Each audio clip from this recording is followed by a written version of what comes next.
નમસ્કાર દર્શક મિત્રો, આપ નિહાળી રહ્યા છો N24 ગુજરાતી. તો નજર કરીશું આજના મહત્વના સમાચાર પર. ભરૂચમાં ભયાનક ટ્રિપલ અકસ્માત, મહિલાનું મોત, ટીઆરબી જવાનો બન્યા જીવદાતા.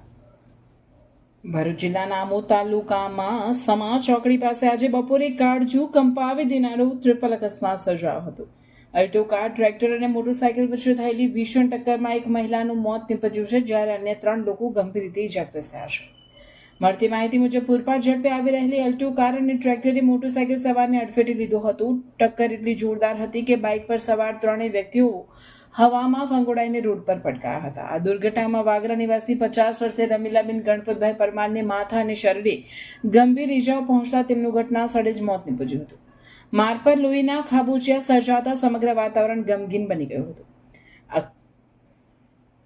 અકસ્માત બાદ સ્થળ પર અફરાતફરી મચી ગઈ હતી. જો કે આ કપરી પરિસ્થિતિમાં ફરજ પર તૈનાત ટીઆરબી જવાનોએ માનવતા દાખવી તરત જ બચાવ કામગીરી હાથ ધરી હતી. પોલીસ પહોંચે તે પહેલા જવાનોએ ભીડને કાબૂમાં લઈને ઇજાગ્રસ્તોને તાત્કાલિક 108 એમ્બ્યુલન્સ સુધી પહોંચાડ્યા હતા. સ્થાનિકોમાં ચર્ચા છે કે જો સમયસર મદદ ન મળી હોત તો જાનહાનિનો આંકડો વધી શક્યો હોત.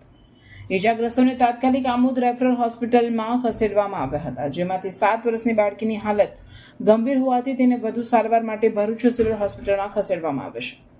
અન્ય ઇજાગ્રસ્તો આમોદ સામૂહિક આરોગ્ય કેન્દ્રમાં સારવાર હેઠળ છે. બનાવને પગલે સમા ચોકડી પર વાહનોની લાંબી કતારો લાગી ગઈ હતી. આમોદ પોલીસે ઘટના સ્થળે પહોંચી મૃતદેહને પોસ્ટમોર્ટમ માટે ખસેડ્યો છે અને અકસ્માત સર્જનાર વાહન ચાલકો વિરુદ્ધ કાયદેસરની કાર્યવાહી હાથ ધરી છે. વારંવાર અકસ્માતો થતા આ સમા ચોકડી પર ટ્રાફિક વ્યવસ્થા વધુ કડક બનવાની માંગ સ્થાનિકોમાં ઉઠી રહી છે.